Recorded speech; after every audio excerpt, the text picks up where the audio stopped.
Welcome in to Hail to the podcast, joining you on a Tuesday night. Appreciate the patience. We took some time Sunday with Easter to be with our family, and then Monday, Brock called me out on Twitter. But I was in sports heaven last night. First, the LSU Iowa women's game was fantastic, and then if you are a Detroit sports fan, what a night! Tigers 4-0. Doubt they're going to play today. Have not looked. And Red Wings back in the playoff hunt. So hopefully you guys enjoyed your weekends as well. It's also been a big few days for Michigan athletics. We're going to get into it. Obviously, heading into another week of spring camp, we've got more rumors and intel regarding the football program. And then Michigan hockey, winning when it matters most, defeats Michigan State, their rival, who has had their number for most of the season. Other than the first game of the year, Michigan State had won 4 straight games, including the Big Ten championship against the Wolverines. But it is Michigan going to a record 28th Frozen Four appearance, second straight for the man, Brandon. It's a good time to be a hockey fan. Hopefully, this is the year they actually figure out if they can win it all. It's been a while in that department. We'll get into that. So joining me as always, Intel Insider, publisher, Mr. Josh Henschke. He's going to tell you a little bit about our sponsor. And then we're going to jump in. Guys, this will be a great show for Q&A, so make sure if you're joining us here live, start dropping some questions and comments about Michigan football. Any questions you've got about the spring camp intel, and we'll grab the best ones. Mr. Josh, hit us. Yeah, first off, I want to thank our friend West at My Perfect Franchise for sponsoring the show. As always, he also sponsors our weekly Q&A on our message boards inside the Den, where we all answer your questions every week. So if you're not a subscriber there, please do join us, because a lot more ground is covered over at the Den than we do on these podcasts. Even though we do give an awful lot of information on this show, we give even more. So so I just want to tell you a little bit more about our friend Wes from My Perfect Franchise. He offers his service is 100% free. So if you're looking for, a change of pace or just a new challenge in your career, he's a great guy to talk to. So would you like to escape corporate America for good? Maybe you'd like to start a business on the side and keep your corporate gig. Wes can help. Wes is a franchise consultant as well as a business owner and can help you find a franchise that fits your skill set, financial requirements, and how much time you have to commit, and much more. A franchise is a business startup and operations kit, perfect for those with general business skills, but who may not have specific knowledge on starting and running a small business. His services are 100% free, and he's here to help if you have any questions about business ownership. You can reach him by phone at 512-970-7478. Again, that's 512-970-7478, or see him on the web at myperfectfranchise.net/aboutwest. Thank you. And yeah, he has been with us from the beginning, so appreciate him, his support, his partnership. And yeah, if you are not a subscriber already, obviously we'd love to have you join us at michigan.rivals.com. The Den and the Q&A session that Josh runs, it's fun. He gets into a lot of intel, and we answer a lot of funny questions as well, too. So you definitely want to be a part of that. And joining us, too, Mr. Brock Heilig, who finds new locations every week. It's always fun to guess where he's going to be. Hair's getting a little long, buddy. It is. I'm growing it out. I'm going to try and get it long again. It was pretty long about a year ago, and then I cut it before football season. So I'm growing it out again. But yeah, great weekend. I had a fun time celebrating Easter. And then, the basketball game yesterday, Caitlin Clark is just unbelievable. I know it gets said a lot, but she's something else, and definitely excited to watch them play UConn in the Final Four, and then see what happens after that. I think women's basketball has really taken off, and Clark deserves a lot of credit for turning I'm more excited to watch the women's Final Four than I am the men's Final Four. Personally. And I think that's true for a lot of people as well. So I don't know. It's cool to see. It's fun. It's all about star power, man. I grew up when the women's USA team was a huge deal, and then the WNBA started. I can still name Lisa Leslie, Rebecca Logovo, Cheryl Swoops, right? Like it was a star power thing, and she definitely has it. Angel Reese is unreal. I mean, she would whoop my butt in basketball, man. Holy cow. Would she have 20 rebounds or something like that? Just no, the quality of play in these athletes has really risen too. I mean, you think about watching a game even 10 years ago and the shooters they have out there. It's impressive. And you know what? Sports is supposed to be entertaining. If you want to bring anything else into it, cool. But I said after the game last night, if you didn't enjoy that, then you're just a hater. It was just good sports, man. Yep. Good rivalry, good, winner take all moment. It was just a fun game. Yeah, I'm excited too. Clark versus Buckers. It'll be good. I do wonder what in the world they were thinking. No offense to Haley Van Lith, but like making the change for defensive coverage with like 4 minutes left in the game did not make a lot of sense to me. I love that meme of her too, where she literally just throws her hands up like, what am I supposed to do? Awesome. And then, yeah, good stuff. All right. Josh, you're not going to believe what we're going to lead off with. Not just football, but the quarterback. It was obviously a big question heading into this spring. It's a big question every single day. People are asking us, and it might be a question all the way till the season begins, right? The name everybody wants to talk about the most, of course, is Alex Orji, who I'll let you get into this, but had a good first week. Maybe it was a rocky week in the second week, right? Mm-hmm. We're literally looking at this day by day. That's how fluid this situation potentially is. We know what he can do in big moments as a runner. We haven't seen him throw the ball. Josiah Stewart today specifically commented on that, saying, hey, I know I see it on social media. He can throw the ball, right? Everything kind of feels like it's around him just because he did play last year. Doesn't seem like there's a situation where he won't play at all. But obviously Tuttle's been dealing with some injuries, but some of the other guys have had good weeks as well. So where do you see things right now? And again, obviously no one's predicting a start or anything like that, but just how have things been going as Michigan's working with 5 different quarterbacks trying to figure out what this depth chart's going to look like? Yeah, I think, we're looking at, as you said, a day by day type of thing. Orji had a really good week, the first week of spring practice. And then the second week, last week, I heard that all three the main 3 right now in Denegal, Orji and Warren really kind of all struggled because they are easing Tuttle back into the mix, and I don't think he's fully throwing yet, and everything like that. So that's just what's going to happen. I think the defense at this time of the year is always ahead of the offense. And when you've got a defense as good as what Michigan's defense has been, it's going to be difficult to throw the ball. So I also heard, to be fair, and not to totally just, make a panic or make a scene that no one's stepping up.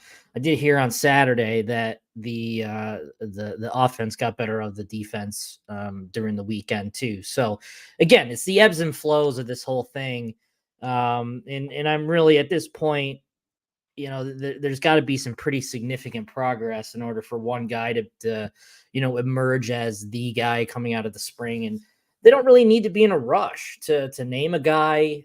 You've got all of spring, and then you have all of fall camp too to really nail things down. So, for those kind of wanting a quarterback to step up, I mean, I understand the thought process, but they don't really necessarily need it in a sense. I mean, yeah, it'd be nice to see, but it's just the ebbs and flows right now. Orji had a good week last week. Orji had a good week the first week. Denegal had a pretty, I wouldn't say bad week, but he had an off week the first week. And then Orji had a pretty average week last week. And then Denegal stepped up and had a much better week. So it's not going to be, this clear, for those I know obviously Michigan was spoiled with JJ last year. I mean, you knew what you had in JJ, and they just don't have a JJ on their roster this year. And that's, you're talking about a generational quarterback. So I don't think that they're at a position right now where they, are worried at all. They would like someone to step up, but that kind of breeds a little more competition when things are a little more on even playing fields. So, if you were forced me to make a pick right now, and it'd be crazy to do this, but I would say probably Orji would be the guy right now. And I don't think that's really a hot take, but Jaden Davis is working his way up too. I mean, he's had a couple of good practices. His arm strength is definitely not at the level of guys like Donegal and Orji. Orji is definitely leading the way in that regard in terms of arm strength. So,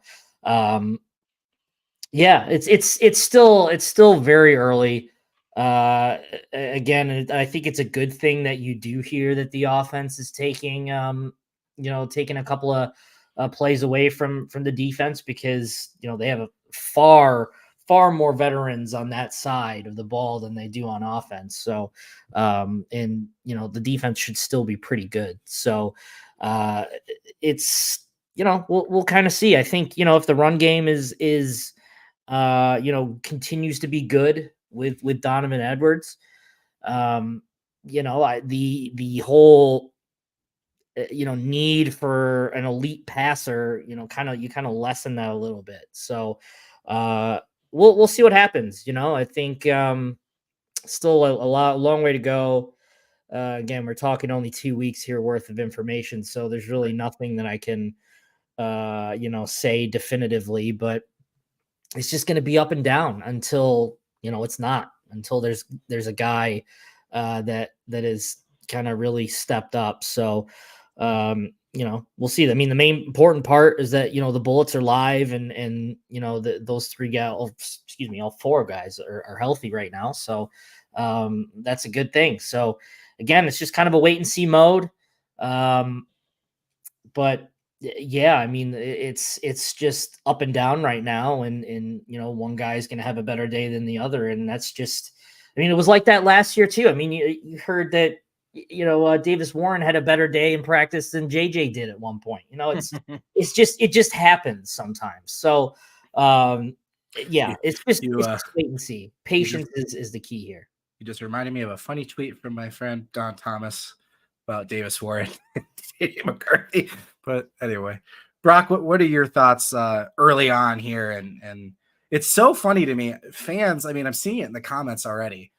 Fans have picked their horse, which is pretty common, but they're really, really confident and opinionated on this. And we don't know anything about any of these guys largely. It's funny. Yeah. Yeah. That's a risky path to take, picking your horse right away.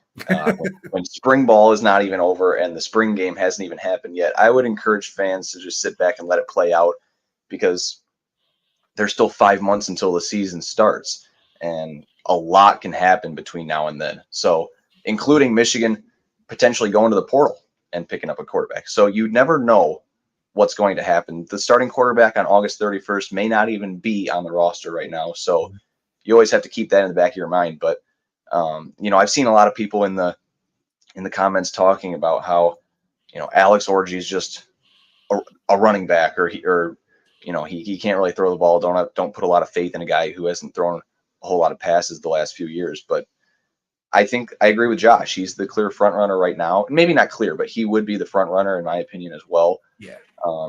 It feels like he's the guy they want to win the job, if that makes sense. Yeah. I agree. I think fair way to put it. Yeah, the staff probably wants him to be the guy to take over, but yeah, we'll have to wait and see. Like I said, there's still a lot of time until the season starts. But one other comment I have on the quarterbacks, looking at that picture of Jaden Davis there, I love helmet stickers, but that is a beautiful looking helmet. Just when you see it without the stickers, you remember how good it is. Yeah. Yep. That's a beautiful looking helmet. That's about all I have to say left on the quarterbacks. I didn't like the stickers coming back.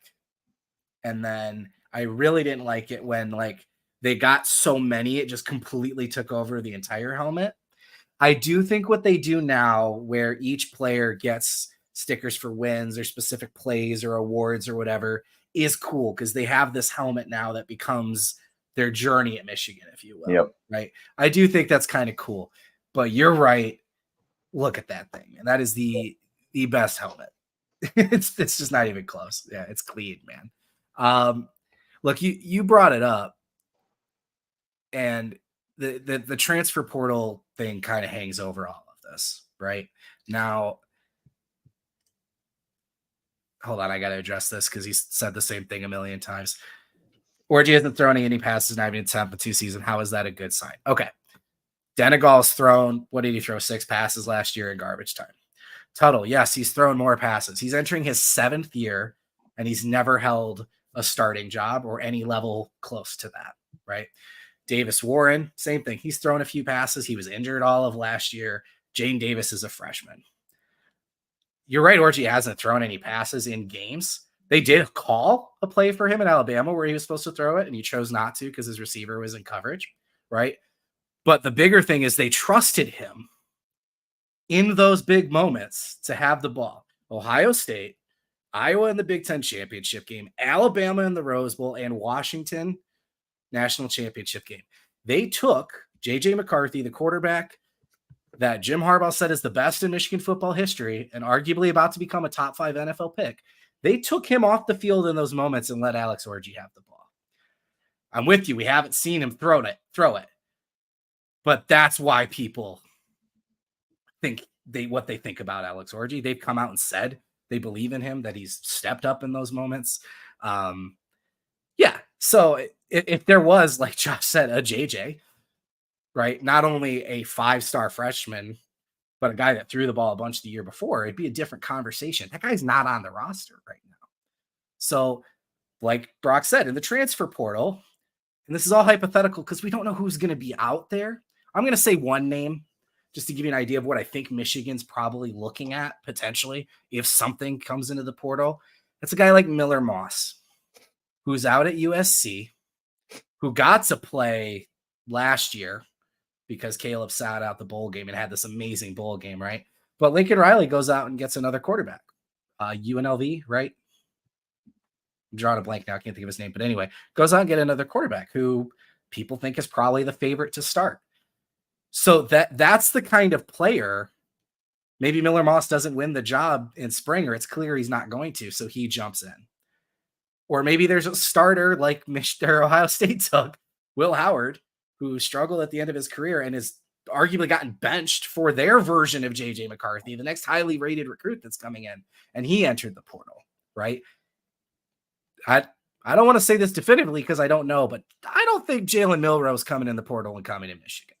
Guys are holding on to something like that. I don't think that's happening. So unless a surefire starter, and I know there's a couple names people are hoping, unless something like that jumps in, Michigan's probably adding another name to compete, not necessarily a guaranteed starter. Is that fair, Josh? And honestly, I know the coaches aren't going to talk about it. I haven't heard any rumblings of super interest watching that portal for a QB either.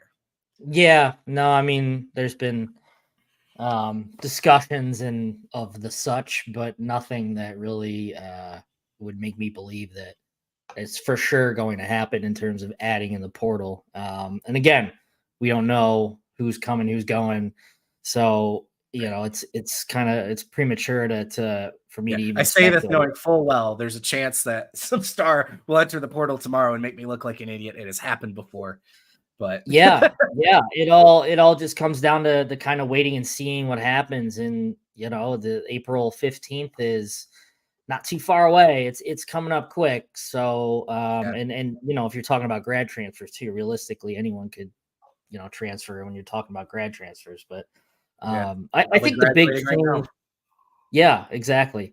And I think the big thing with when you're talking about Orji's lack of or stats or anything, in terms of passing in real live games, Michigan has, 3 years of tape on Orji. They have 3 years of tape on Denegal, and they've trusted Orji enough to, by watching the tape and seeing him evolve in practice, to give him some time in some critical moments. So it's not like they have no idea what kind of passing ability that Orji has. I mean, yeah, practice and live reps in practice is completely different than in-game results, but and you've got Texas week 2, so you don't have a lot of time to let him grow on the field either. That's an interesting thing about the schedule this year. Yeah, and that's kind of the bad part. I mean, I know fans wanted a better looking schedule. Now you got it, but timing isn't all that great. But it is what it is. But yeah, again, it's only week 2, and we're in April. It's a long way away from August and September. So anything can happen, and something could happen tomorrow that makes this conversation completely moot at this point. So we found out about Rod Moore's injury in the middle of last week's podcast. So right here. Right. So at this point, yeah, it's just, kind of wait and see. And I know for the people that, are making these facts that, that Michigan doesn't have a quarterback or anything like that. I encourage you to join their staff and create your own quarterback too. If you'd like, you're welcome to do that. And I'm sure the results would be just as good as what they're doing right now. So, I think these guys get paid millions of dollars to get it figured out, and I think they're going to figure it out somehow. So again, we're in April. I'm not worried about it. I was just laughing the other day too, because I was laughing about the run game freak out that people were having week 3. I was sitting there going, don't even worry about it. I'm not worried about it. And I would love to take a victory lap for that, just because some people are absolutely morons when it comes to freaking out and stuff. But, people just don't know patience. They don't have patience. And, they expect the second coming to just, trot out on the field every year. It just doesn't happen that way. You don't produce JJ McCarthy's every year. It just doesn't happen that way. Yeah, there's going to be drop off with Michigan this year. I mean, sorry to break some news and break some hearts here, but Michigan doesn't have as much talent from last year to this year. It's just not that way yet. And it is what it is. So maybe there might be some drop off at the quarterback position, but again, the way Michigan's, maybe, who knows? And the way the way Michigan runs its offense, they don't need a guy that can, drop a pass into a bucket from 60 yards out. They just need a guy that can control the offense and can lead scoring drives. Don't turn the ball over. That's like the main 3. I mean, this is going to be a Jim Harbaugh kind of offense. And the type of quarterback that is successful in Jim Harbaugh's offense is one that doesn't turn the ball over, that can throw the intermediate to medium passes, and not necessarily dink and dunk, but it's just enough that can lead a team down the field and score points. And again, I think Orji's capable of that. I think Denigle's capable of that. I don't think you're just going to see, a 50-yard crossbody throw into a window. It's just arm talent. It's rare. That's rare arm talent that JJ McCarthy had, and they just don't have that. And that's okay. They don't need to have that. Would they like to have that? Yes, but it's just reality. Reality is what it is. And I don't think they have a guy that has that kind of arm talent, but that's okay. They can make it work.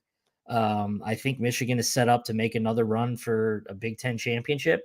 I think with the way the playoffs have opened up, I think they can make another run in the playoffs. Their defense is going to be good again, and that defense can keep any team in the game, any offense in the game. So that's kind of my tangent done there. But I just, again, we're in April. Just wait and see how this shapes out. I would just say one last thing for quarterbacks is that I think this upcoming season, the 2024 year, is going to be a pretty significant drop off in terms of quarterback talent from what we've seen in college football the last few years. I think PFF put out their like best returning player at each position, and the best returning quarterback was Carson Beck. And and for me personally, he doesn't move the needle very much. So I do think if Michigan were to look into the portal, you're not going to get a guaranteed starter. So like you were saying, Trevor, whoever they may bring in is probably going to have to compete no matter what. And you're not going to be able to pull some guy from the portal if in 2 weeks from now a quarterback committed. I don't think there's really anyone in college football right now that could commit to Michigan and you would say from the day they committed, they'd be the guaranteed starter in the season opener. I don't think that's the case, because I think anyone that's talented enough to be at their school in college football right now would stay there. So, we'll have to wait and see what happens in terms of the portal or what Michigan looks to do. But I don't think there's a quarterback that would transfer to Michigan and tomorrow be the starting quarterback. I don't think that person exists. You got people fired up with your Carson Beck take. I don't think he was pretty good at the end of last year. He's pretty good. All right, but he's all right. I know what you mean. As the best quarterback in college football returning, that's not necessarily the names you've seen in the past, but yeah, he was all right last year. Okay. Yeah, I don't think he's not a big name yet. Maybe he was good near the end of the year, but I don't think he's anything like we've seen in college football the last few years. Georgia's getting to that point where it's like, and I don't mean this about Beck specifically, but it feels like any quarterback's going to do really well at Georgia. I mean, they are just a rolling machine at this point. Obviously, losing, Brock Bowers is going to be a big deal, but I mean, they're the modern day what Bama used to be, But before Saban started getting the big recruits at quarterback, he had Greg McElroy behind a beast offensive line with some weapons, can run the ball. It's a system a quarterback can succeed in. Not very different than what Michigan's trying to do, right? So speaking of offensive line, speaking of running game, I want to get into a couple pieces of that real quick here, and then talk a little defense, and we can get into some hockey. Last week we talked about the offensive line, the position battles that seem to be more left versus right. But depth is developing there, and it's exciting. We've talked about needing 10 offensive linemen, not 5. And the coaches continue to mention some of these other names, and it's intriguing what's happening there. I think the story of the week has probably been Miles Hinton, who at this point, he's the left tackle, right? This isn't even, it is a competition. He's got to win the job, but it's very clear they want Miles Hinton to be the left tackle. Yep. He said some things today about how he feels with his comfort level at that spot. He looked noticeably thinner to me in the media appearance today as well. So he's healthy. We know the coaches have had the same line on him for a little while now, which is his potential is sky high, like one of the best tackles in the country, sky high. We've seen him do flashes of those kinds of plays. He's just got to do it every time. He's just got to get consistent. Yep. Yeah, 100%. I mean, he looked today. He said today that he's far more comfortable at left than he was at right. He played left in high school, played left 1 year at Stanford before they bumped him over to right, and that's kind of where he's stayed ever since. But Michigan knocked him back to left, and by all accounts, he's looking really, really good. As you mentioned, looks noticeably thinner. I mean, even in just this photo alone, you're talking noticeably thinner and more built. And again, credit to the Michigan Strength and Conditioning program. It just keeps churning out studs that can, that they're built. They're built, and I definitely think he's got all the potential in the world. And, he was a 5-star recruit coming out of high school. I mean, they don't just give out 5 stars to anyone. So there's definitely, a baseline there. And I don't think he's anything close to that baseline yet. And I'm almost ready to kind of write him in pen and at left tackle. The right tackle is kind of where things get a little more interesting. But again, like left, there's a lot to like there. It just kind of turns out and ends up being who is going to take that right tackle spot. And they have options, which is good. I think that you can kind of say that for pretty much every spot on the offensive line is that they have options. I mean, center, you've got Raheem Anderson. You're hoping that you don't dip into Jake Guarnera. I mean, I think he needs some time to develop and stuff. But even at right tackle, and you're hearing Blake Frazier's name pop up now all of a sudden, getting a shout out. I don't think he's at the point where he's ready. I think he's going to be a very good tackle for Michigan in the future. But hearing his name pop up a couple of times, it's definitely intriguing. But again, it's like you got to really like what Michigan could have at the tackle position when you're talking about if Myles Hinton reaches his potential and also Andrew Gentry reaching his potential too. I mean, I think ideally they want Gentry to start just because his potential is so high. Of course, Percy is good too, and he's waited his turn and is ready to. And I think they would be just fine with Percy playing at right too. But when you're talking about Gentry, they've just been salivating over this guy for years now. So, man, I mean, you've got two really high ceiling guys that could reach their potential this year. I think you're talking about a really good Michigan offensive line when you've got Greg Crippen in the center, who, again, could have started last year and did start at one point last year too, in place of Drake Nugent. So, again, it's kind of a lot of spots on this team is, man, if this guy reaches his potential, this could be this. It's on a lot of positions on Michigan, not just the offensive line or defensive line.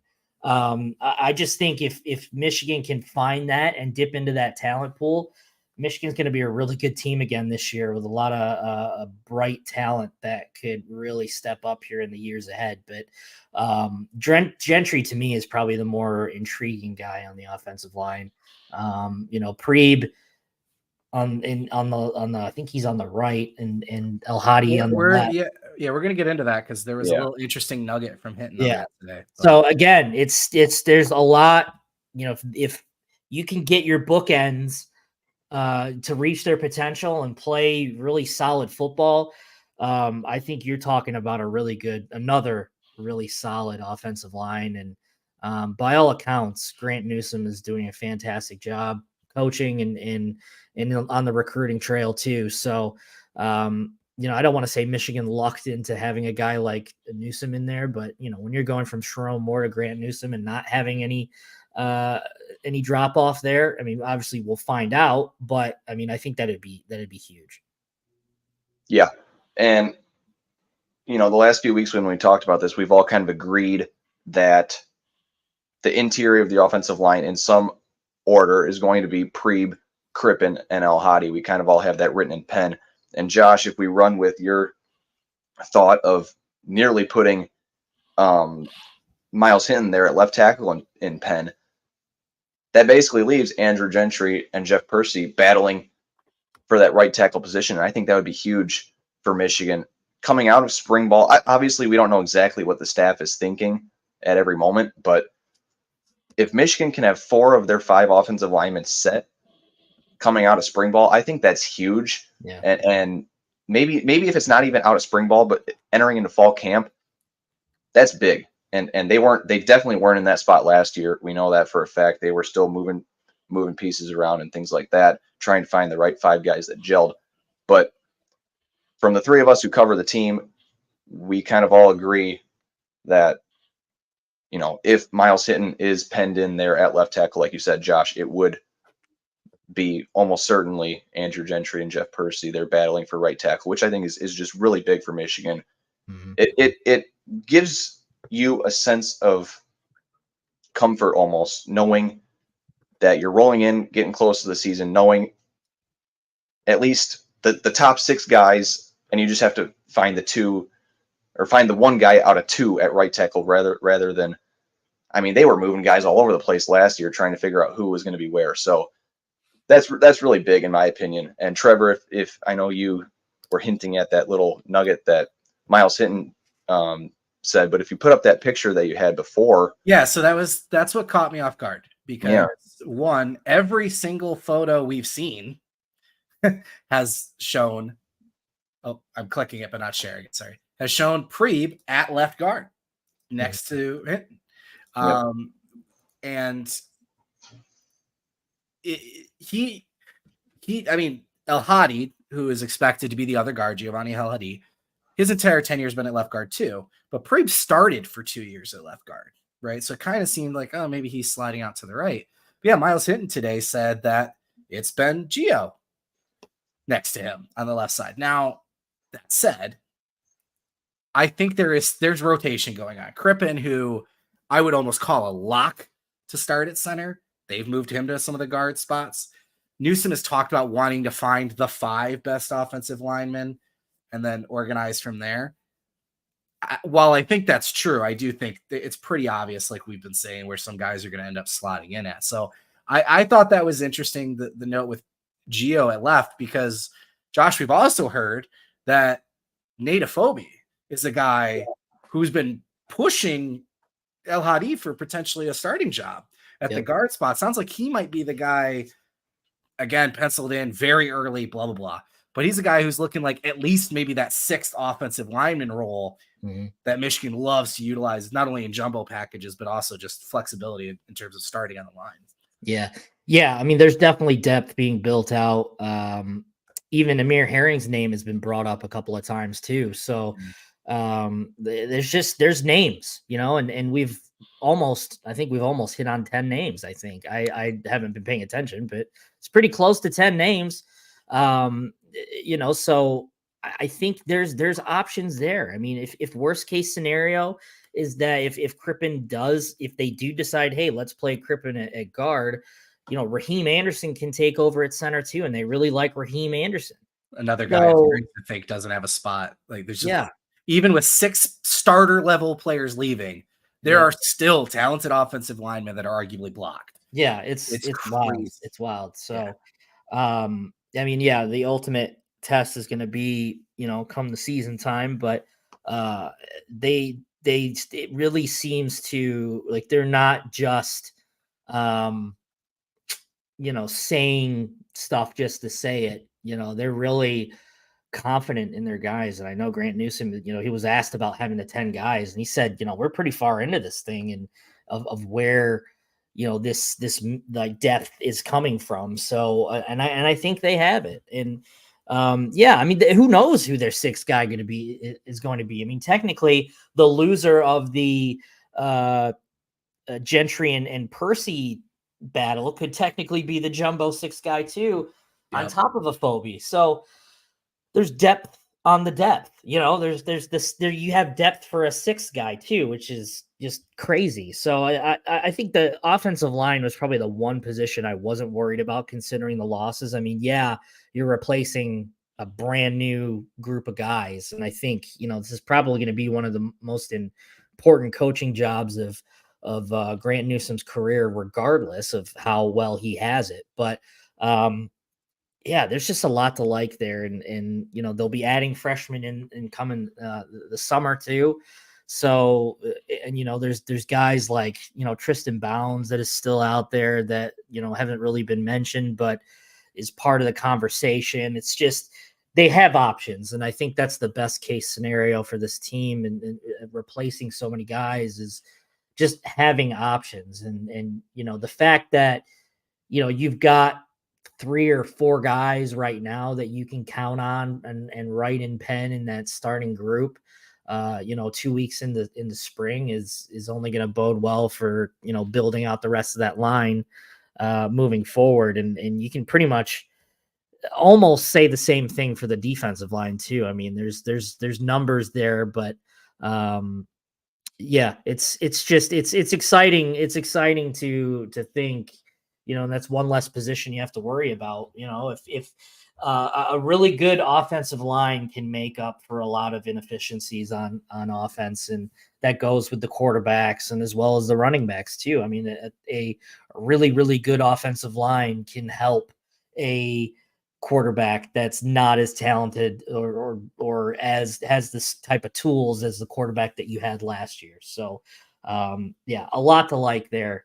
The offensive line future is exciting. I mean, even just beyond this year too. I mean, you're going to have a lot of familiar faces back.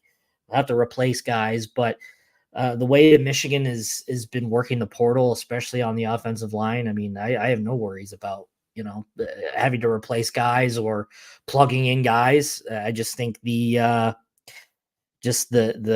culture that's been established is just going to continue on with Grant Newsome, and who knows, maybe get even better.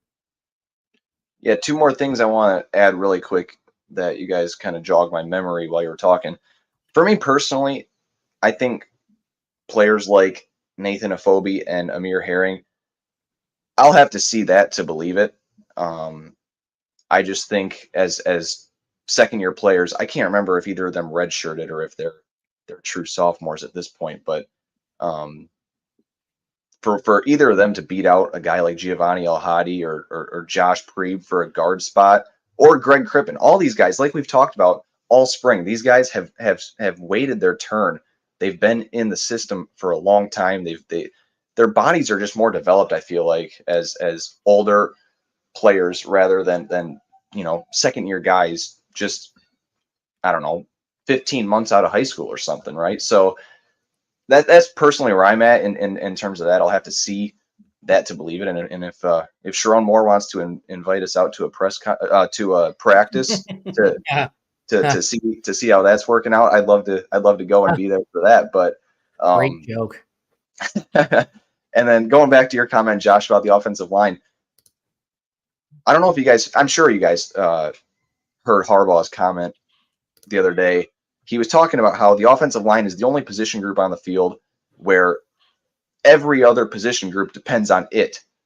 And if the offensive line is good, everything else has the ability to be good. But if the offensive line is bad, things will go south pretty quickly. And he said that's the only position group on the field where every other position relies on the offensive line. And I think that's pretty classic Jim Harbaugh stuff. And I think that's exactly what Sharon Moore is thinking too. So it'll be exciting to see what happens. Well, we've seen the success for Michigan in the last 3 years, and it's no secret. The change came from a mentality, in a lot of ways, getting back to previous Harbaugh, but on the offensive line. I want to get to the defensive side, like Josh said, but the last point I'll touch on with these guys battling at right tackle, both of them, Percy in a previous year and Gentry last year, have played multiple spots. Right, Percy got a start at left tackle, replacing Ryan Hayes in 2022. Mm-hmm. Played some right guard last year. Gentry played every spot but center last year. So these are guys that are versatile. They're athletic. Percy's been around the program for a while. You brought up Tristan Bounds too, Josh. I don't think people realize both of those dudes are huge. Yeah, they're big dudes, man. Yeah, and again, in another program, who knows? What opportunities they would have had. Percy's a guy that people don't know a ton about, but he's really, really good. And Gentry's a guy that, look, former top 100 recruit, right? He took 2 years off, part of his mission trip.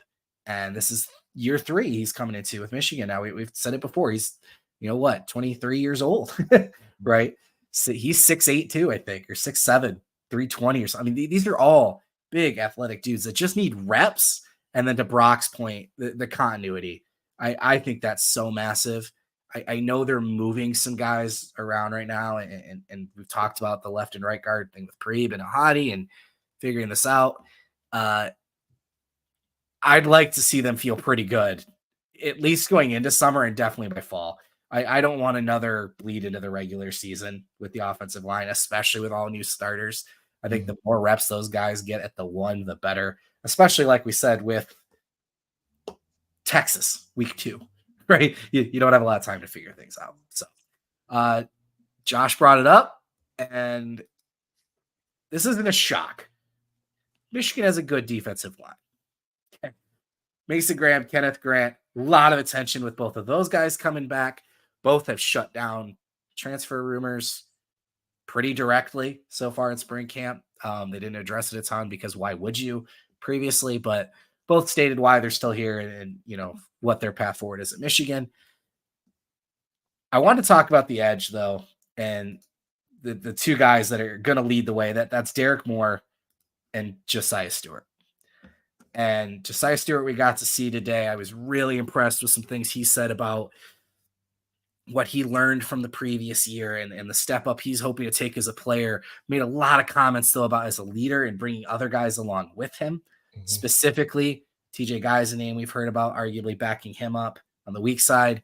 And then the two, again, I'd have to look. I don't remember off the top of my head if it's sophomores or redshirt freshmen, like Brock said, but Eno Etta and Cam Brandt both continue to get shout outs as well as far as playing in the rotation.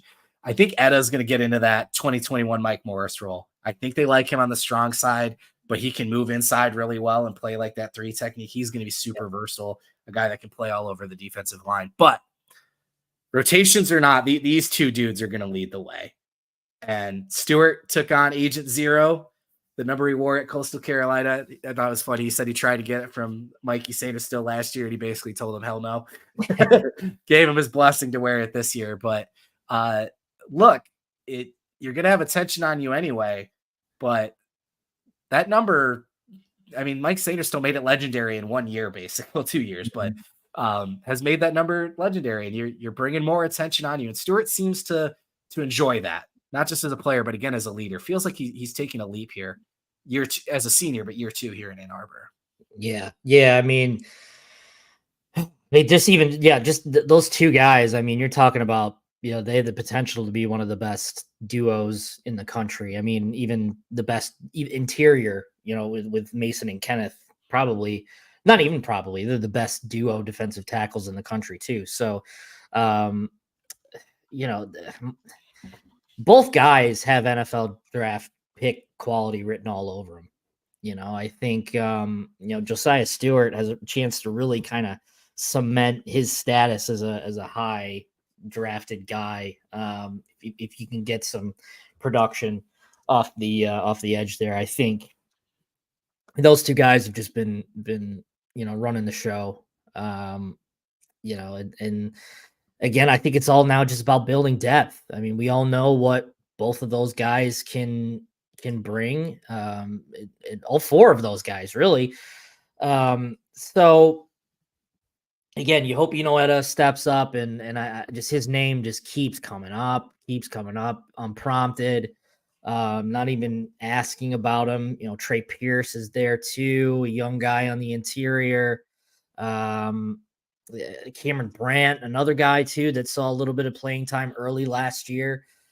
So there's again, it's very similar to the offensive line, is where you have guys that you can write in and pen, but if you have specific guys who can kind of hit that ceiling that they have, or even blast through the ceiling, they're going to have a hell of a lot of production from that offense or defensive line beyond those 4 guys. Maybe there's more snaps that let's just hit my mouse.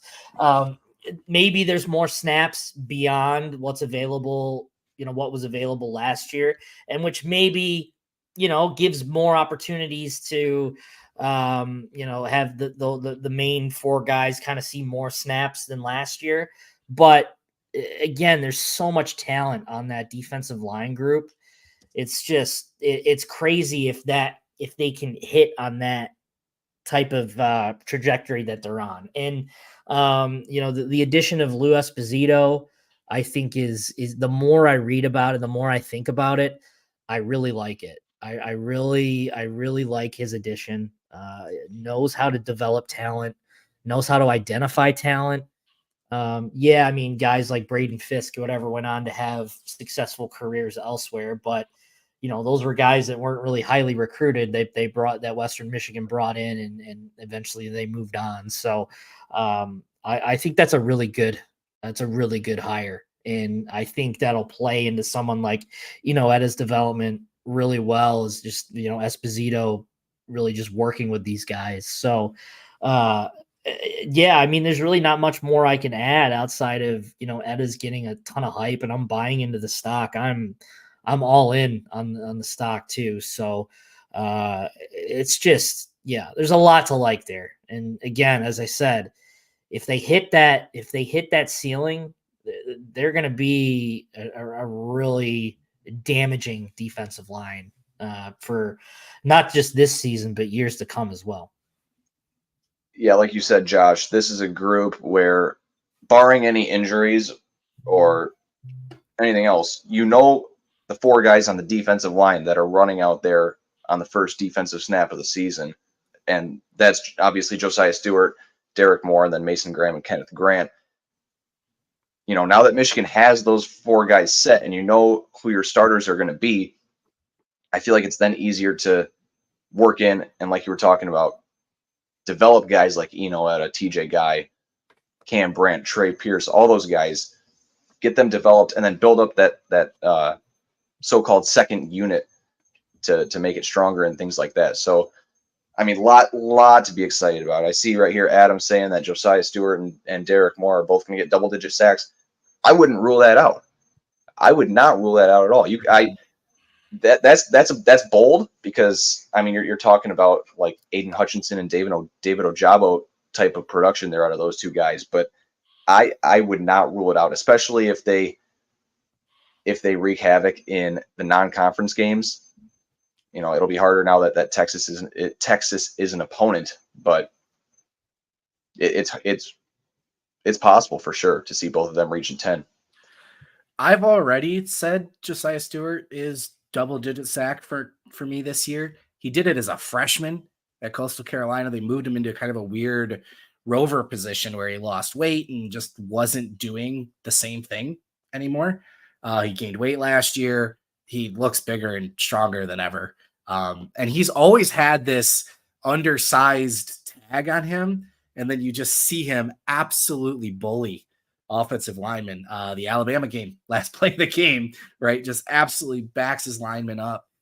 He's added some more technique as well. Between him and Harrell, I think it was 14 sacks combined between the 2 of them. So as much as I think TJ Guy can be a part of the rotation, it's not going to be 50-50 like it was last year. I just don't see that. Stewart's going to have a gap there. You're going to want to keep him fresh and rotate, but I think he's going to play significantly more snaps, which more opportunities, right? And Derek Moore, same thing, split snaps with Braden McGregor last year. I like Etta a lot. I posted, I think it was like 3 weeks ago, about get on the hype train now, because the same thing Josh said, his name just keeps coming up. And sometimes it comes up, when I did my position breakdown, somebody messaged me like, hey, here's kind of what we're hearing about him. But other than that, if I'm just like, hey, have you heard, dude, Etta, his name keeps coming up. So, and not in a, you see coaches and guys sometimes hype dudes up in a way that they're trying to motivate him. This is just people are really excited to talk about, Etta and his potential on that line. So, and again, the interior, we didn't even get into a healthy Rayshon Benny and what he's going to mean. It's a tackle. I mean, that front is going to be just outrageous. Quick thing I wanted to touch on, something else Josiah Stewart said today that kind of conflicts with something we heard last week that raised some eyebrows. When he was asked, Makari Page a week or so ago was asked about the defense and whether it's, how different it is with Wink compared to Minter. And he raised some eyebrows and said, yeah, it's totally different.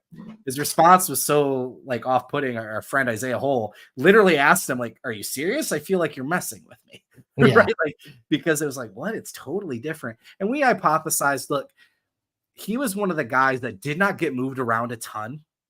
Last year, he was pretty locked into his strong safety role. Didn't get sent on blitzes a ton. Wasn't a guy that, was just moved. So I wondered, okay, maybe his position's changing more. He's being asked to step up in a different way, because I was shocked to see him say it was totally different.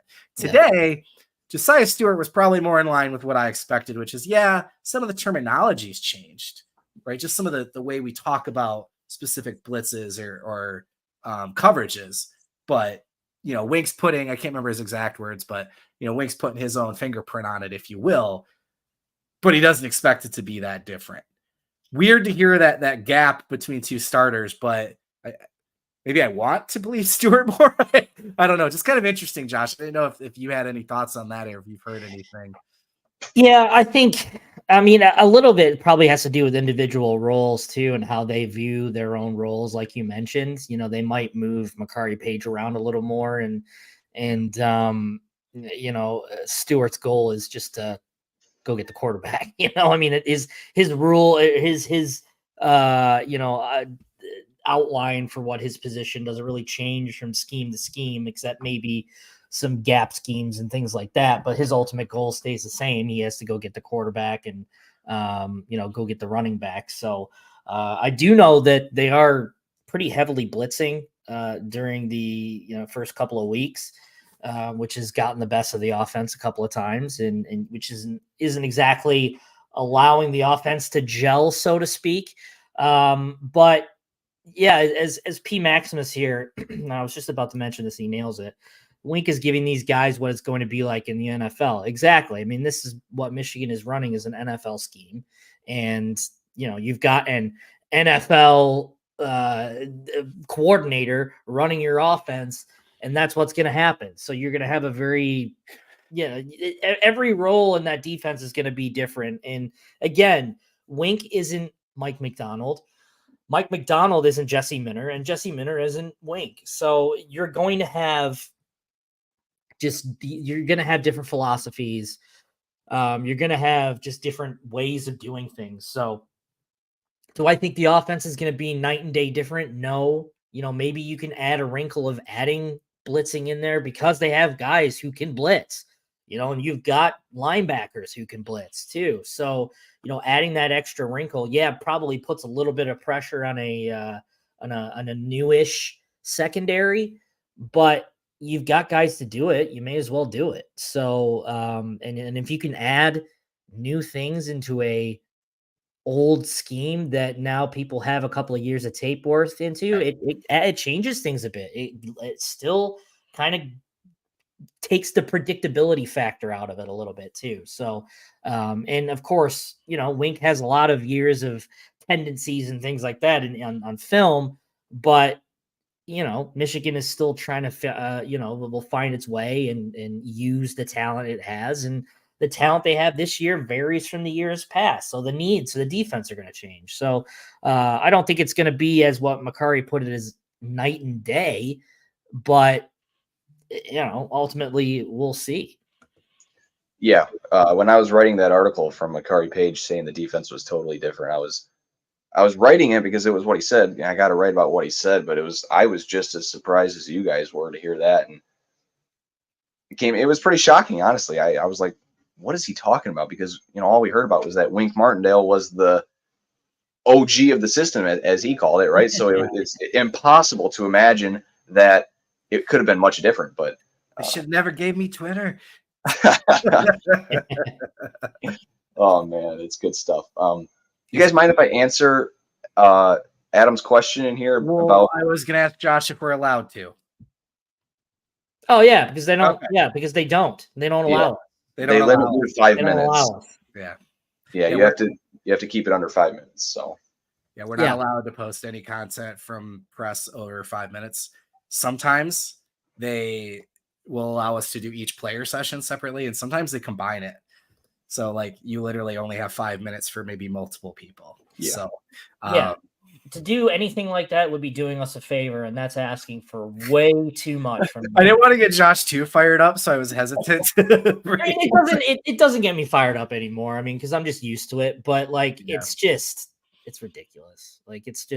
It's not even an anime. It's not even an AD thing. It's just a ridiculous rules thing. It's the rule of the athletic department. Right, but it's not coming and to stop that. It's not Ward, for God's sake. It is not Ward. But it's not just out there. They hold us to it. Josh has a funny story. We posted once. It was 5 minutes and 4 seconds. Oh yeah, I've gotten a couple of. And we got an email about it. So yeah, they don't mess around. I've gotten a couple of wrist slaps in my day. Yeah, that's why the Rose Bowl and some different events that technically aren't Michigan. It's you see people at the press events that normally aren't there, and you see these longer videos and stuff like that because it's just access we normally don't. Well, I just think it's funny that like schools like Ohio State and Alabama can just give you free reign for practices, and we're just sitting here going, wow, we'd love just a morsel. Please give us a morsel. Yeah. Give me a morsel of practice, please. That's why people have to rely on nuggets. And, it is what it is, Yeah, actually, it encourages us to do maybe the behind the scenes things they don't love, right? Which is us try to find.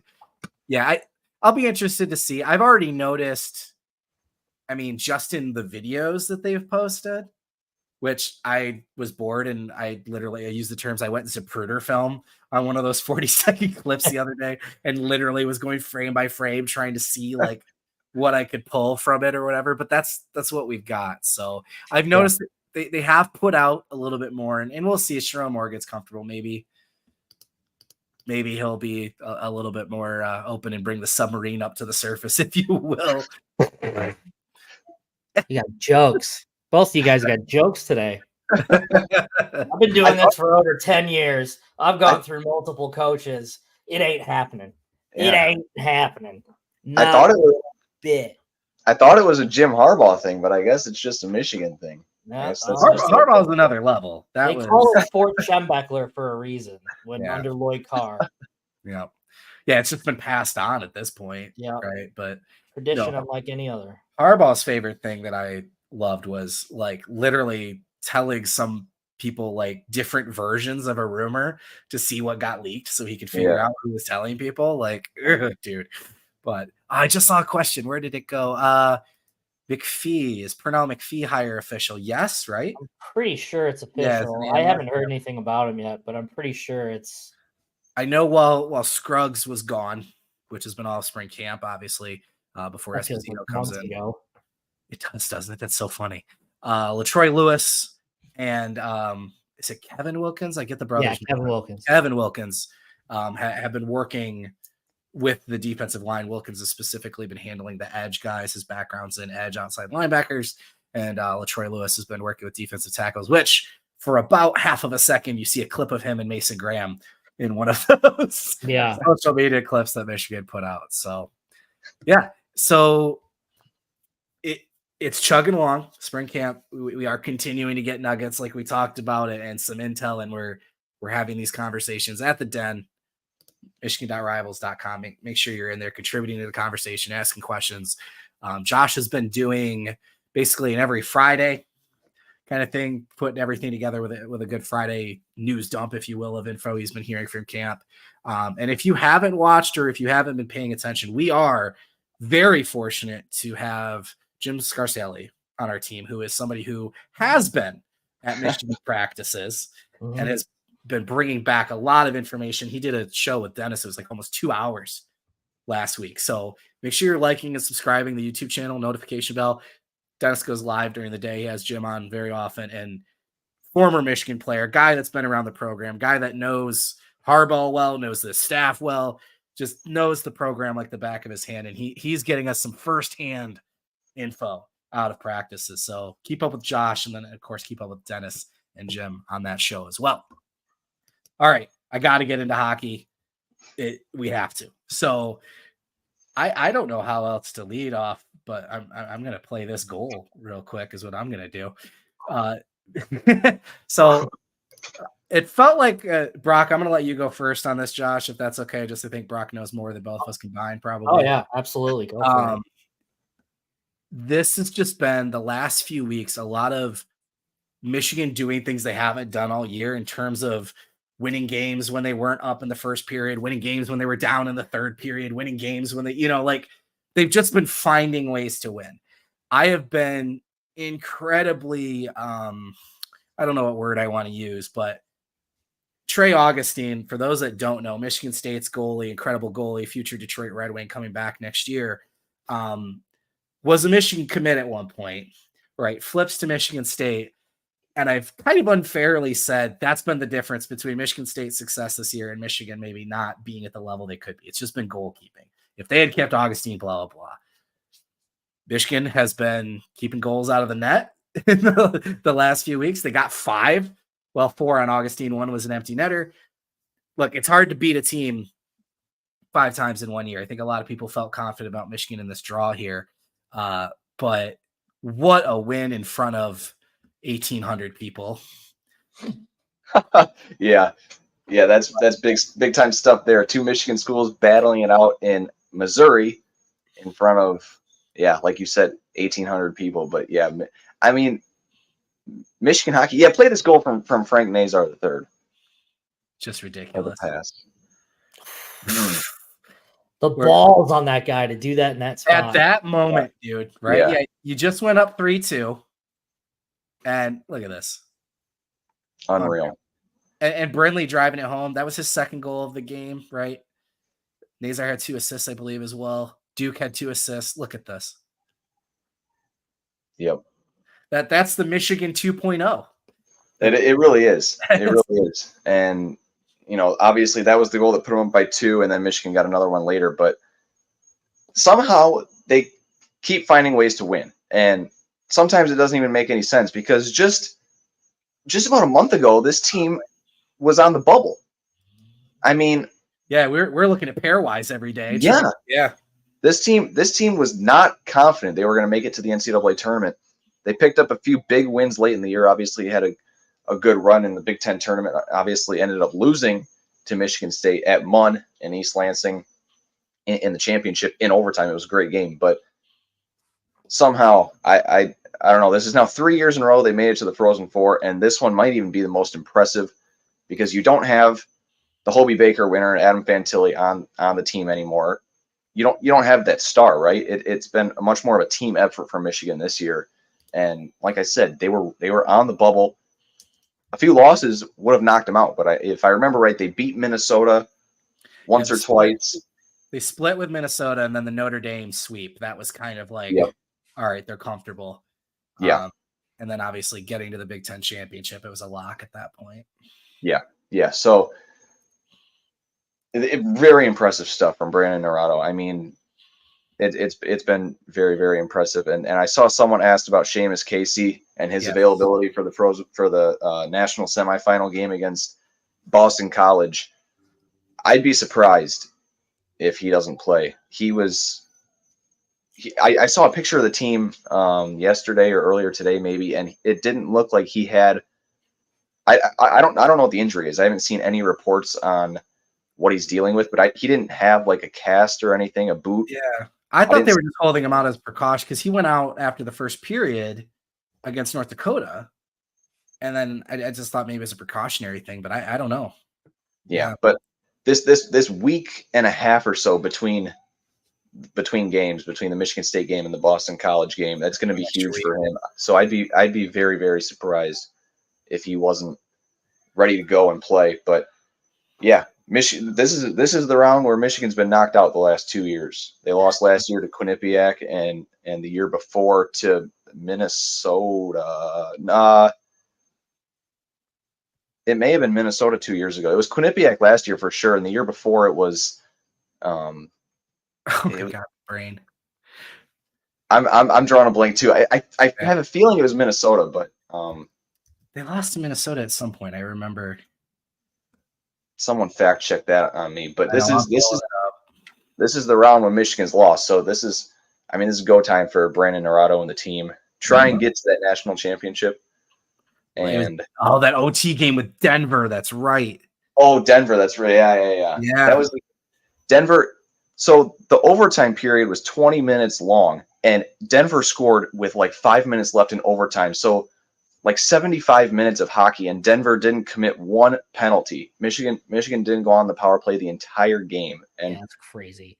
I think that's kind of what cost them. But I remember that game now. But yeah, I mean, this is it for Michigan. I want to say, I'm not a Michigan hockey expert. I've only recently been following and covering the team. I want to say their last national championship appearance was 2011. Championship appearance? I thought you were gonna say win, because they won in '98. Yeah. Hold up, same year as this guy, right here. Yeah. I mean, how would that be for I mean, you can't write that, right, Josh? The Yeah.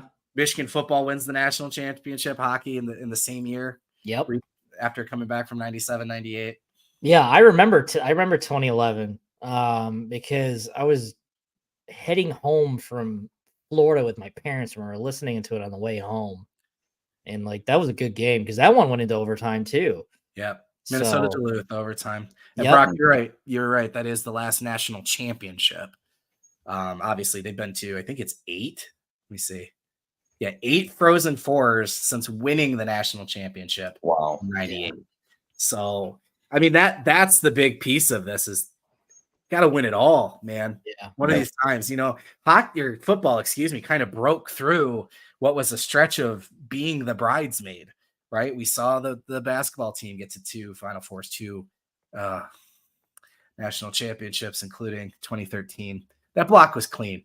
We talk about JT was short a lot. That block was clean, and that was way worse. Way worse, man. Baseball wins the first game against Vanderbilt and then loses 2 to lose the championship, right? So it is interesting, though, Josh, if you want to answer, just let Brock take over. You're fine. Somebody brought it up in the comments, and they're completely right. Michigan has looked like a national championship caliber team at moments this year. Mm-hmm. They've also looked like a team that shouldn't be in the tournament. Yeah. Right? It's been that consistency. You got two, you're in the Frozen Four here. You got 2 games. Yep. Yeah, I mean, yeah, you're there for a reason, right? You're there in the Frozen Four for a reason. You're a good team, but yeah, they can't let their inconsistent side show these next, whatever they win these next 2 games or whatever. They can't be. They got their goaltending has to be strong, and I think that's kind of their big issue. It's just been goaltending at times and just let in some really soft goals, and that also goes to the defense as well. I mean, you got to protect your goalie and you got to keep the puck out in front of your net. But they just can't. If they can continue on playing like they have been, they can compete with anyone. I mean, they've shown, they got over that Michigan State hump that looked like that was the big elephant in the room for them that they were able to vanquish. And I mean, the sky's the limit for this team. And Brandon Naurato, man, I mean, he's to almost, I don't even want to say luck into having a guy like that, on your staff and luck into having him be an interim to head coach like that. I mean, I think it's a very fortuitous bounce. As much as Michigan tried to screw up that whole process, they lucked into maybe arguably a better coach. But he absolutely deserves Coach of the Year honors. I mean, if he doesn't get it this year, that's an absolute crime. But man, he knows how to recruit. He does it really well. I don't see any kind of drop off from this program in the future, no matter what happens here in the next couple of weeks or so. So, I mean, I'll let Brock kind of expand on it a little more, but for me, goaltending's got to be sharp. It's got to be sharp. And he's right, because this is a loaded Frozen Four. I mean, this is like the equivalent of college basketball, like Duke, UNC, Kansas, like all the blue bloods getting in. And it's all the 1 seeds too, except for Michigan. Yep. Boston College specifically, they can score in a lot. I think they have 4 of the top 6 point getters in college hockey right now. So to Josh's point, net minding is going to be huge. But man, this is an elite Frozen Four, best of the best this year and all time. Yep. Absolutely. And you got to give Jake Barczewski a lot of credit for getting Michigan to this point. There were some times earlier this season, and I'm laughing because I avoid saying his name for those that watch consistently. They know I struggle with names. So, I've been hard on him all year, just drooling over what would have been with Trey Augustine, and he's been an absolute stud. Yeah, so, go ahead, Brock, I mean, even earlier this season, and even earlier in the calendar year, there were some times where his play was a little not up to par, but he's done a great job getting Michigan to this point. He played a great game against Michigan State the other night, holding them to 2 goals. I can't remember off the top of my head how many saves he had, but he was fantastic. And like 35 or something. Yeah. Was it? It was big. I know him and Augustine were both over 30. And then Augustine obviously lets in all the late goals, kind of ruined his night. But yeah. So yeah, we'll have to see what happens with Boston College. They, like you said, Trevor, very high scoring.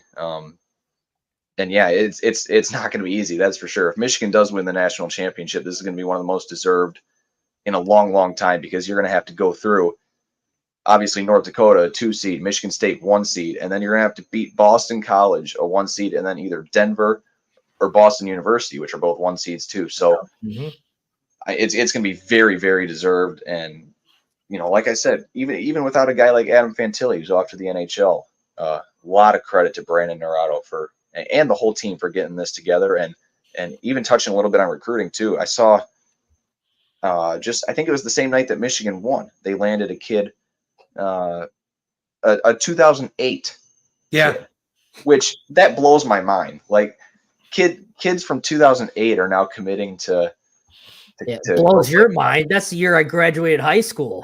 That blows Brock's mind. The year I should have graduated college. I pulled a little Brock was like 2 at the time. 7, right? 6 or 7? I would have been 5 or 6. Yeah. So you're getting out of high school. I'm figuring out shit. I've been in college for 4 years. I'm still not graduating. I better figure this out. Good Lord. Yeah. On the point scores for Boston College, I looked this up. 4 of 6. Will Smith has 69 points. Cutter Gauthier has 64. Ryan Leonard has 59. Nice. Gabe Perreault, 57. For comparison's sake, Gavin Brindley leads Michigan in points with 53. So, but like Brock said, this has been a team effort, right?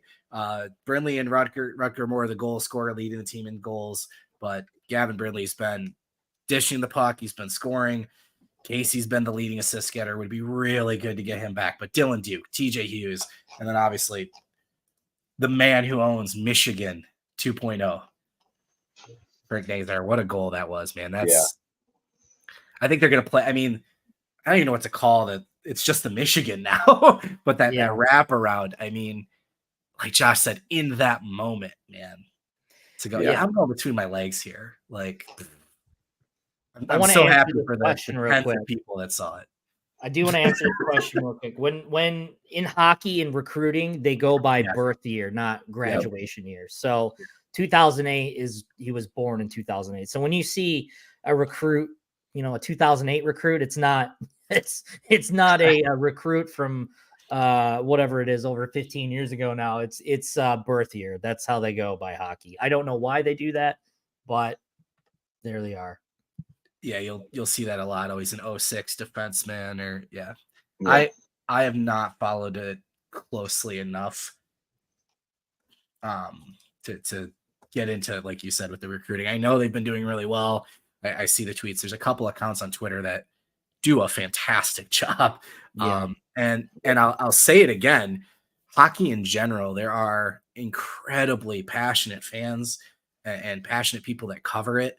And you just have to, and even Michigan State had a couple of Michigan State fans that are friends that when they won that Big Ten championship, I couldn't help but be happy for them. I know they've been loyal and supporting and super passionate.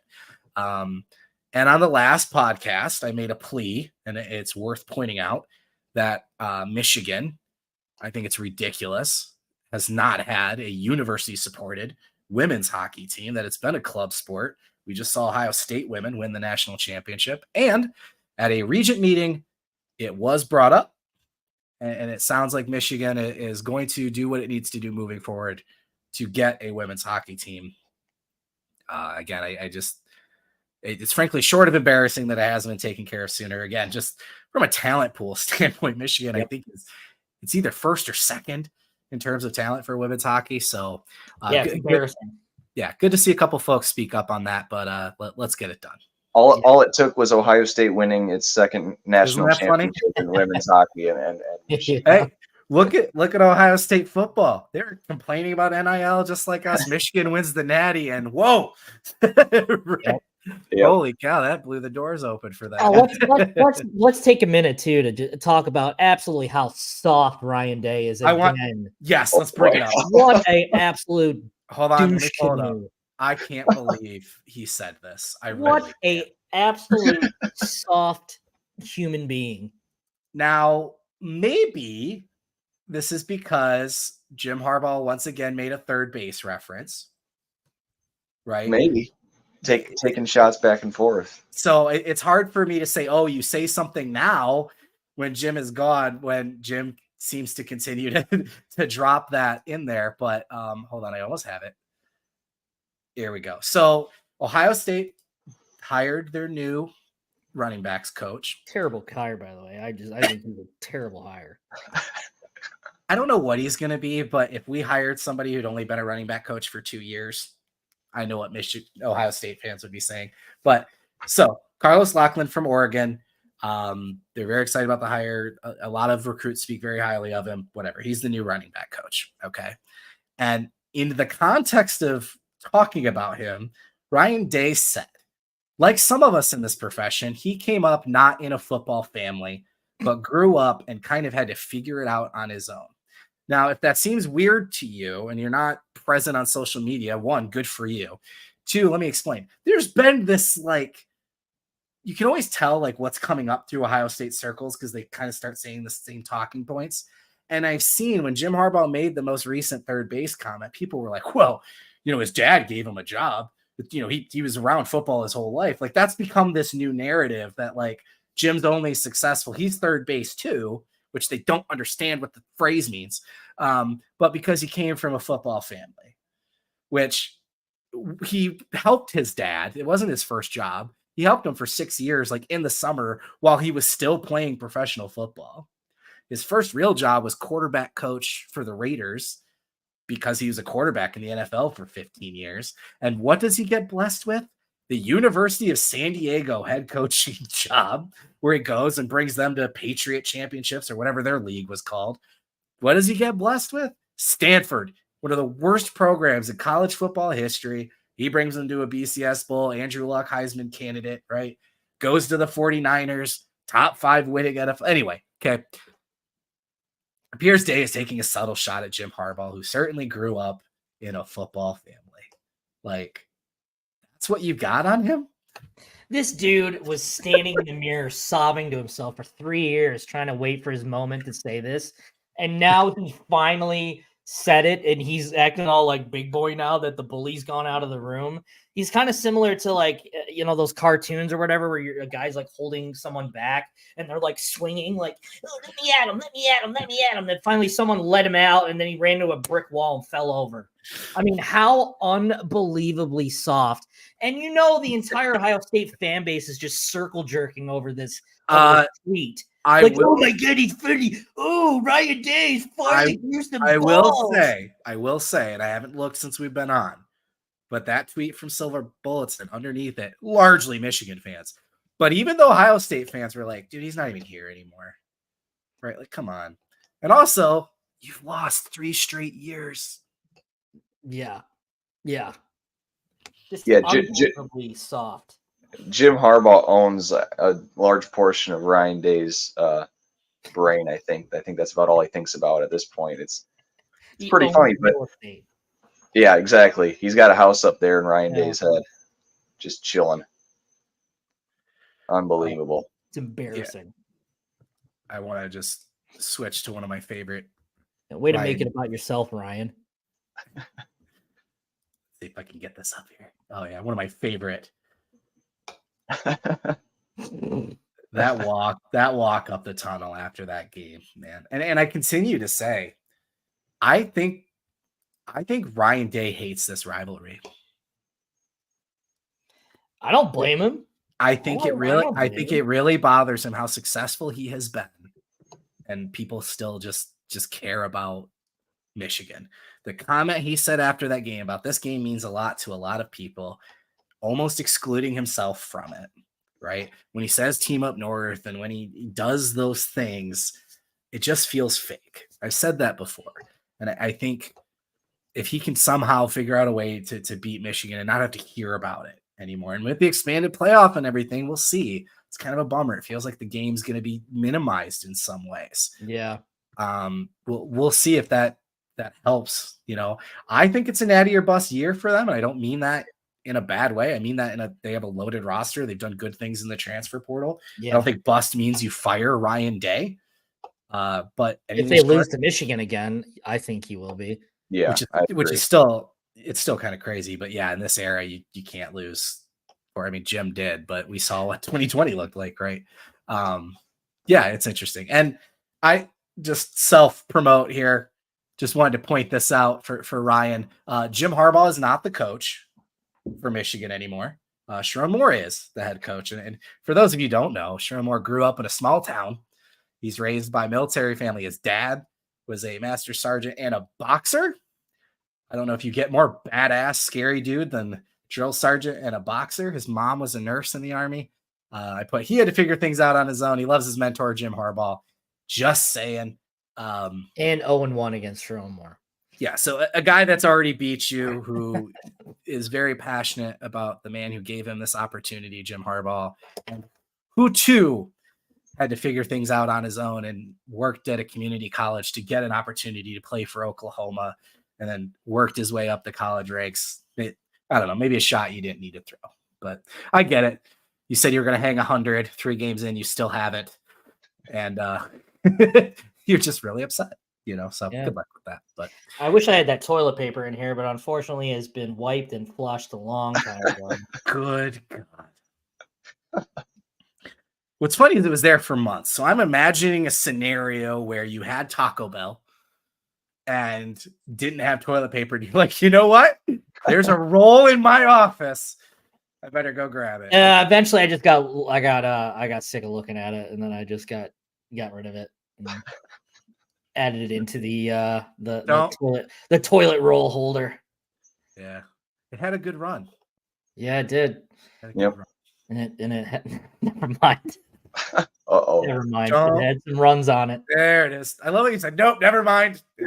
Nah, you know what? I decided, this is my own damn podcast. I can do whatever the hell I want. I feel bad. So I did. Derek will appreciate that one. Yeah. I feel bad. We've jumped a few hundred viewers just in the last few minutes, and this is what they've come to see, apparently. Yep. Sometimes you got to talk about shit in Ohio State. You know what happens. It just happens. What a combo. Yeah. People still eat Taco Bell. Yeah. I do. I didn't have it for, God, I think it was 2 years. I got brutal food poisoning. Oh, right? And shocker. Right. I didn't have it for 2 years. And then I don't know what happened. I said it the other day, like, I've got to be DoorDash's biggest customer. I mocked people. Like, are we that lazy? We can't go get fast food anymore, blah, blah. My wife and I do it all the time. We look at each other, and neither one wants to cook. Our kids running around, like, we'll do DoorDash. But anyway. You get DoorDash for free with Amazon. So I get so you don't get delivery fees and all that stuff. Yeah. Wow.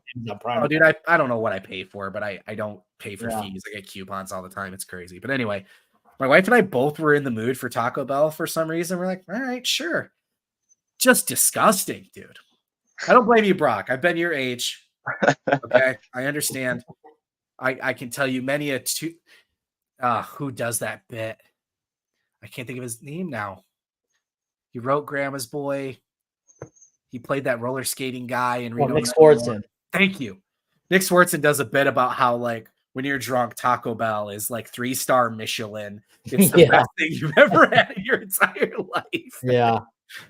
That chicken quesadilla just hits different at 3 a.m, man. I tell you what.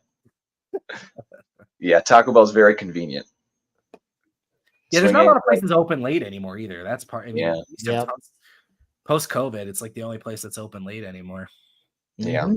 Mm-hmm. All right. Well, how do I transition into a finish here? All right.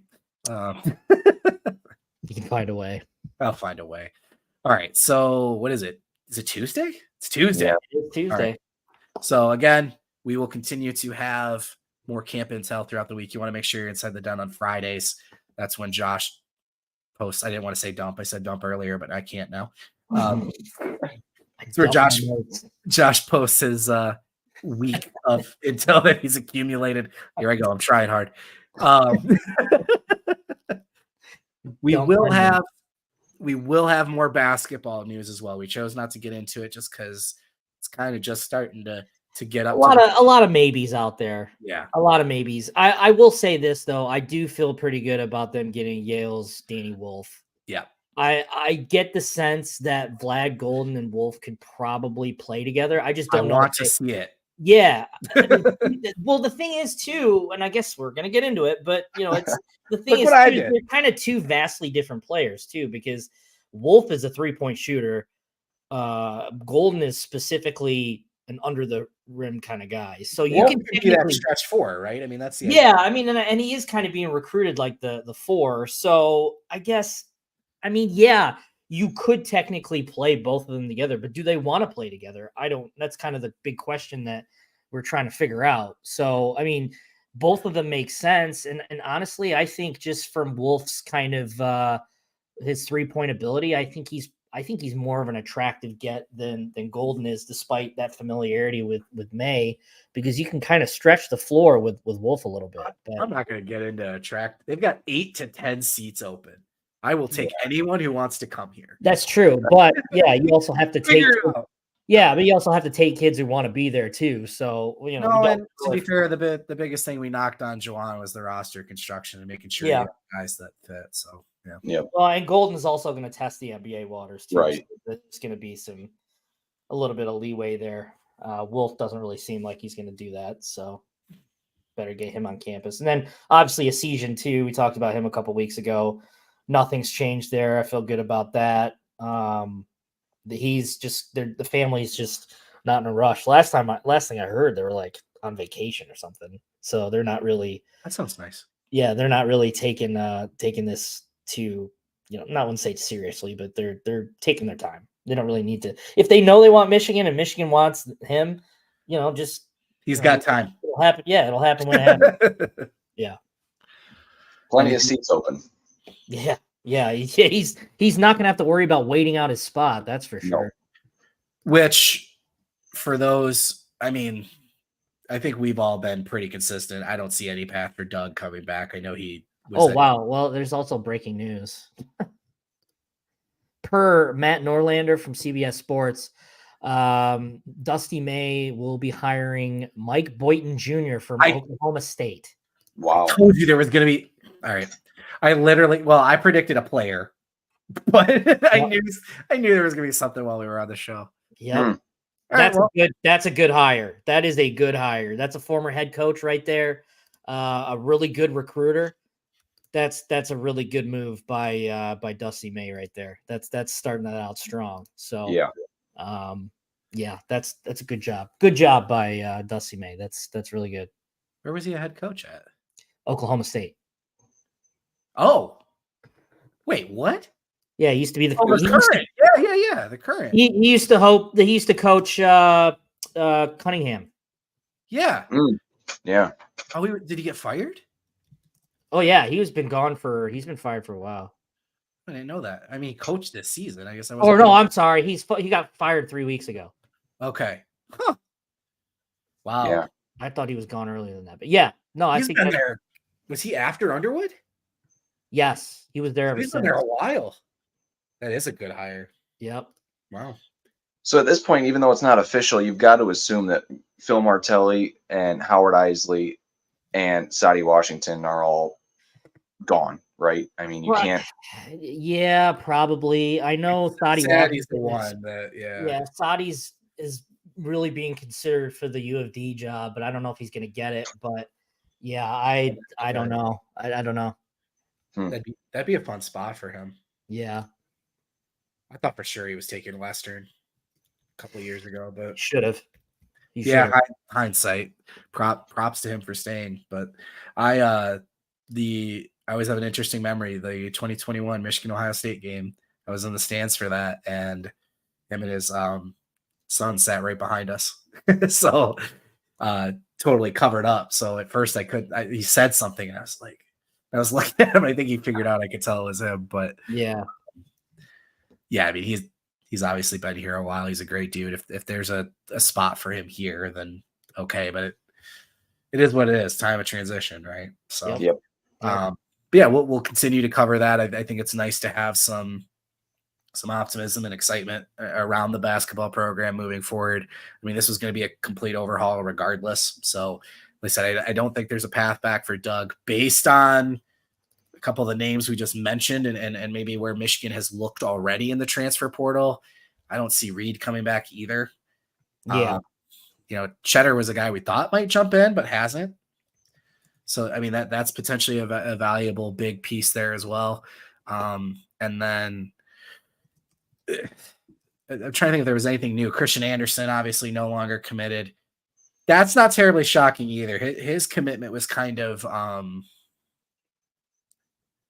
so he feed me a word here. That's basically Juwan going out on his own, right? And that was a commitment that never really made a ton of sense, especially after Pat Brooks comes in too. So feels like they're trying to lock him down. And obviously you've got work to do with Ruths, who never signed. But yeah. Have we heard anything on the additional years? T-Will and Jace.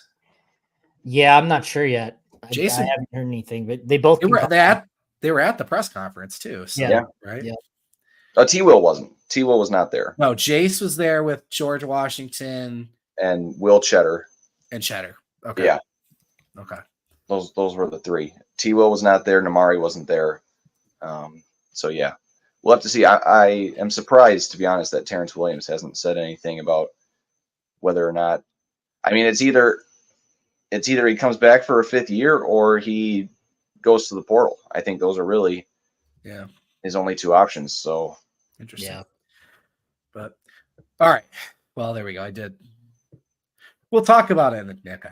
So more basketball talk as news continues to break. Obviously, we'll have an article up very, very shortly here. Dusty May making his first assistant coach hire as well.